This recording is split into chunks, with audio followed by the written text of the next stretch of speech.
After dropping my Masamune video and asking you guys what you would like to see next, a lot of you voted for me to talk about how Kenta, the annoying, obnoxious little brat, ended up going from one of the worst characters to arguably one of the best, aka how Kenta became him. I already made a video talking about Ryuga, and so might as well speak on the GOAT successor, that being Kenta himself. And so with that aside, let's get right into the analysis. Kenta was a character introduced in episode 1 with him being your average kid who just uses a Beyblade. He isn't like Gingka or Kyoya who were naturally powerful, or Benkei who cheated and attained a new Bay. He was pretty much like if we were in Beyblade and had to start at the very bottom. After being saved from Gingka, he'd go on to start the Gingka Glazing Gang, with him being the leader, making Gingka a little uncomfortable and avoiding him and his friends initially. But he'd soon find out that Kenta wasn't just inspired by him, but he also had a determination to now beat him. This is so Gingka didn't believe he was weak, but Gingka would assure to him that he wouldn't abandon Kenta and he's here to stick around. Even with this assurance, Kenta would soon have to step up, as he'd end up lying to Hikaru about being the strongest bleeder in town and would lose all of his points and fighting spirit. This leads into Benkei witnessing this situation, which reminds him of when he first met Kyoya,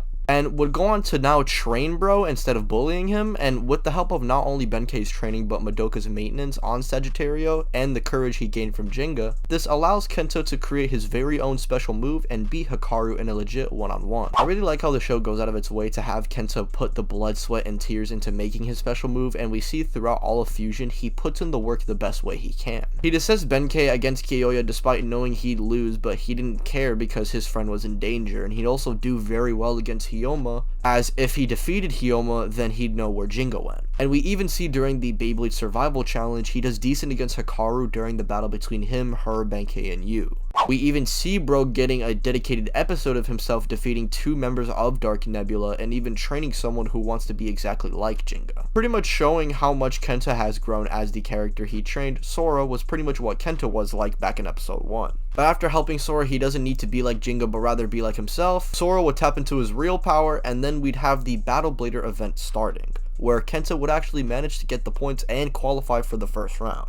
And although he does lose against Reggie, with the help of Libra and Yu's spirit, he was actually able to perform very well against Reggie, but he was eventually overwhelmed. He did lose to Reggie, but this did not stop him from attempting to participate in the World Tournament, which he sadly also doesn't quite win, but hey, this would be the seeds for what's to come later on in the Metal series. Kenta during Metal Masters really doesn't have much to do aside from being on the sidelines, but we do see him train the entire time and even try to become a substitute member for Team Gang Gang Galaxy. And although he ends up losing to Masamune in the qualifiers, he does cheer Gingka and the others on, along with even helping Wang Hujan fight the Garcias back when Ziggurat's plan was in motion. However, Kenta's time would truly come after this season or in Metal Fury.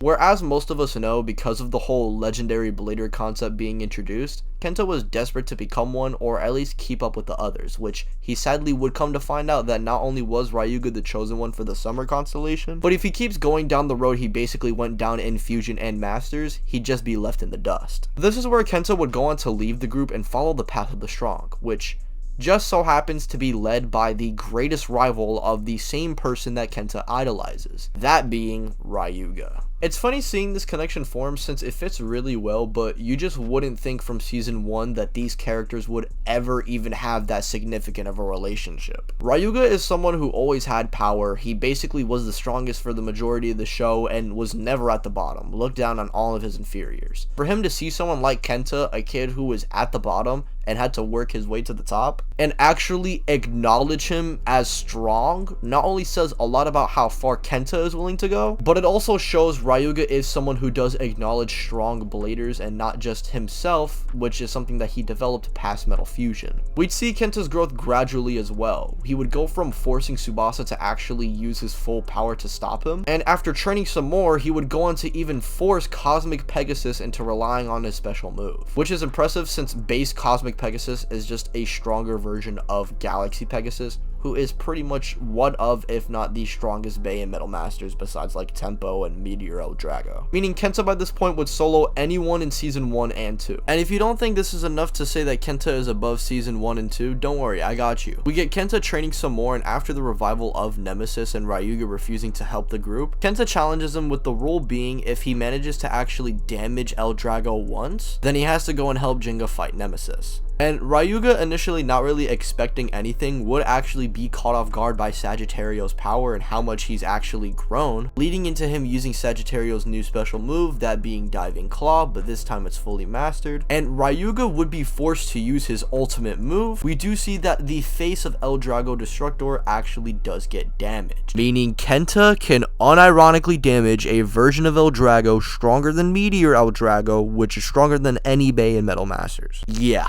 Kenta is him. And although this is the face bolt and most face bolts are plastic, meaning it's going to be easier to damage than the actual Bay, this is still a feat legit no other character before this moment has pulled off. And he would even go on to join the group in taking down Nemesis despite him lacking a star fragment and leading the charge of the B team consisting of Masamune, Tsubasa, and Yu, who by this point have all grown quite powerful and are pretty much looked at as right behind the legendary Bladers in terms of power. So we have Kenta and Metal Fusion going from literally one of the main team's weakest Bladers to now pretty much being the strongest Blader that doesn't have a star fragment. Though, of course, because they weren't chosen, they would be quickly disposed of, and this would lead into Ryuga battling Rago and ultimately dying in the fight. But before he would go away, he would give the remnants of his star fragment to Kenta, allowing him to awaken his legendary power. After the essence of Ryuga essentially goes into Sagittario, we then see Sagittario evolve into Flash Sagittario. And off rip, it would show off insane levels of power. He would go on to defeat Rago's goon and put in just as much work as Gingka and the others in the final fight. And even when the odds are stacked against him, he puts his blade up against Rago, saying that he can't let Ryuga die for nothing, showing just how much Kenta has actually grown. Season 1, Kenta would have probably just died of a heart attack witnessing this event. So seeing Kenta go from this scared little boy to now being a blader just as capable as Gingka and Kyoya and the others, it's honestly really satisfying stuff. And no, I don't think it's a cop-out that Ryuga gave his power to Kenta. I feel like he actually earned this power-up as he was growing throughout all of Fury, and plus we had Ryuga and Kenta developing for a reason. I feel like this was always meant to happen for the greater sake of the narrative for Kenta, and honestly, I'm all for it. And in the end, he knew that the best way to victory was through his most trusted friend, that being Gingka,